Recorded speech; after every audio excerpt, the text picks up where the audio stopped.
Assalamualaikum warahmatullahi wabarakatuh. Di sini saya akan menjelaskan mengenai komponen penyusun jaringan. Sebelum itu, perkenalkan nama saya Devina Kusupatya dengan nomor 2051020 dari kelas 5. Selanjutnya, pengenalan LAN. LAN adalah suatu jaringan komputer yang cakupan wilayahnya yang mencakup wilayah lokal saja atau terbatas. LAN adalah sebuah sistem komunikasi komputer yang jaraknya dibatasi tidak lebih dari beberapa kilometer dan menggunakan koneksi high speed antara 2 hingga 100 Mbps. Setiap komputer dapat mengakses sumber daya yang ada di LAN sesuai dengan akses yang diberikan yang sudah diatur sebelumnya. LAN memungkinkan kita untuk sharing data atau menggunakan satu printer bersamaan dalam satu tempat. Selanjutnya, komponen dasar jaringan LAN. Yang pertama terdapat software, yang kedua terdapat hardware, yang ketiga alat jaringan, yang keempat USB modem, yang kelima wireless router, yang keenam switch atau hub, yang ketujuh router, yang ke-8 kabel UTP, yang ke-9 konektor RJ45, yang ke-10 kabel STP, dan yang terakhir adalah kabel fiber optik.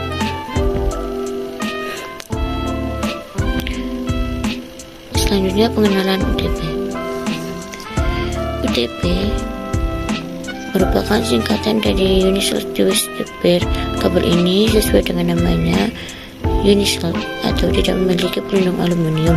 Ini yang pelindung membuat jenis kabel ini kurang resisten terhadap interferensi elektromagnetik. Kabel UTP sesuai namanya Twist Pair merujuk pada bentuk isi kabel yang saling berilitan. Kabel UTP dilengkapi dengan 8 kabel yang memiliki warna dengan fungsi masing-masing. 8 kabel saling berlilit menjadi 4 pasang. Selanjutnya, jenis kabel UTP. Yang pertama, kabel straight stroke. Kabel straight stroke memiliki aturan penyusun yang sama antara ujung konektor dengan yang satu dengan lainnya. Tipe kabel straight stroke biasanya digunakan untuk menghubungkan dua perangkat yang berbeda, misalnya antara router dengan switch atau hub, komputer ke switch, dan terakhir komputer ke hub. Yang kedua adalah kabel crossover. Kabel crossover memiliki aturan penyusun yang berbeda antara tiap ujung konektor. Tipe crossover biasanya digunakan untuk menghubungkan dua perangkat yang sama, misalnya antara komputer dengan komputer atau router dengan router, switch dengan switch atau hub dengan hub. Dan yang terakhir adalah kabel rollover. Kabel rollover memiliki aturan penyusun terbalik antara ujung konektor satu dengan ujung konektor lain. Kabel tipe rollover digunakan untuk menghubungkan dua perangkat jaringan yang berbeda, hampir sama dengan tipe stroke. Tipe ini lebih kepada menghubungkan perangkat yang memiliki konsol, misalnya switch dengan printer atau switch dengan proyektor. Selanjutnya, kategori kabel UTP. Kabel UTP dikelompokkan menggunakan istilah kategori atau biasa kita menyebutnya CAT. Kabel UTP dikategorikan berdasarkan kualitas transmisi data yang tersedia. Semakin tinggi kategorinya, maka semakin cepat transmisi data yang dilakukan. Di antara semua kategori kabel UTP, kabel CAT5E dan CAT5 merupakan yang paling populer yang banyak digunakan pada jaringan Ethernet. Selanjutnya, pengenalan STP.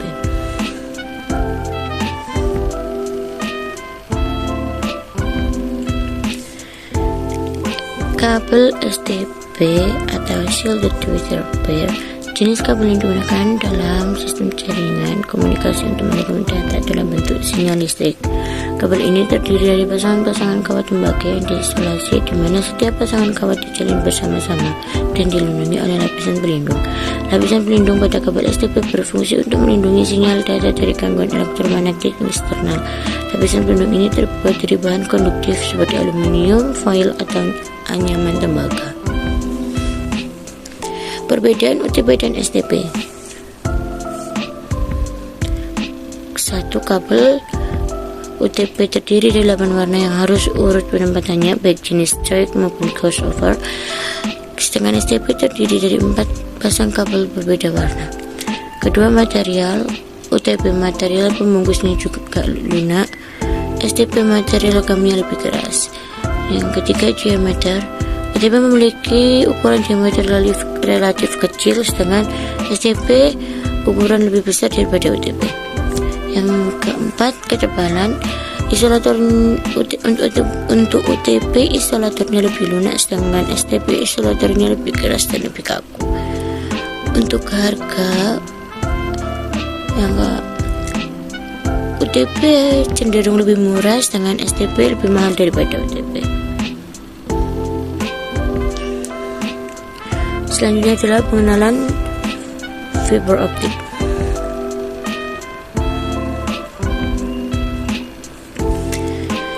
Fiber optik adalah kabel yang berfungsi mengubah sinyal listrik menjadi cahaya dan mengalirkan dari satu ke titik yang lain.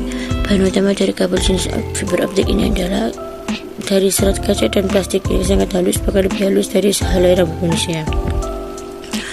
Beda halnya dari kabel lain yang memakai bahan dari tembaga, terdapat dua jenis mode transmisi, yakni single mode dan yang memanfaatkan sinar laser sebagai media transmisinya, dan multi mode yang menggunakan media LED. Biasanya jenis kabel fiber optik ini lebih sering dipakai pada suatu instalasi jaringan dengan kelas menengah hingga atas.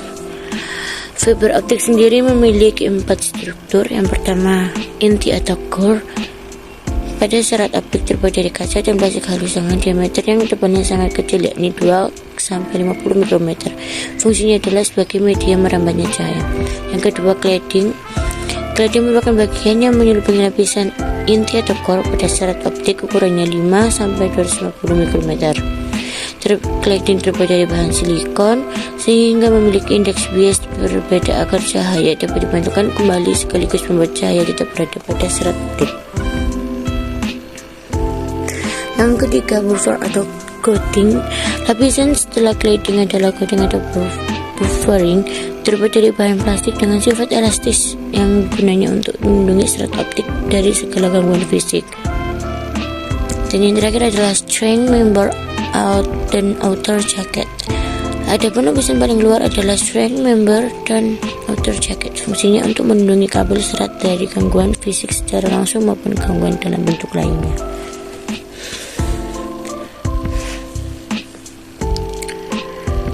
Fiber optik multimode.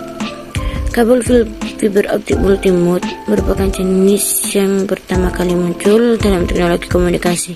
Jenis kabel multimode memiliki jangkauan jarak hingga 2 km, sehingga kabel ini umumnya digunakan pada keperluan media kabel di lingkup data center dalam gedung. Kabel jenis ini menggunakan cahaya LED, berbeda dengan jenis single mode yang memanfaatkan laser. Kabel ini memiliki kelebihan pada biaya instalasi yang cenderung lebih murah dan cepat karena pekerjaannya tidak sesuai jenis single mode. Yang kedua adalah fiber optik single mode. Kabel fiber optik ini memiliki mode tunggal pada proses pemancarannya, yaitu hanya menggunakan satu mode cahaya. Ukuran yang kecil ini menyebabkan core mempunyai ukuran yang nyaris sama dengan panjang gelombang dari cahaya transmisi di dalam kabel.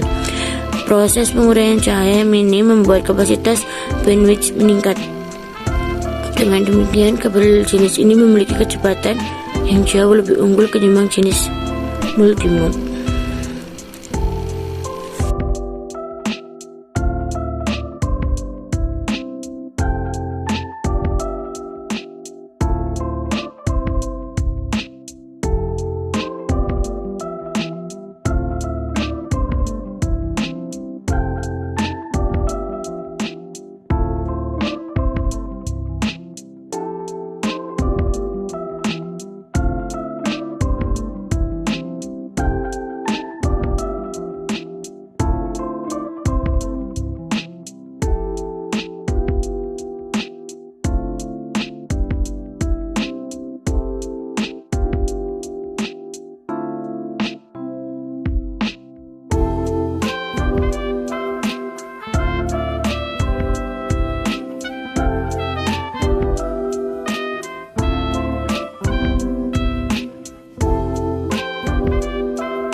Kayaknya yang bisa saya sampaikan. Terima kasih. Wassalamualaikum warahmatullahi wabarakatuh.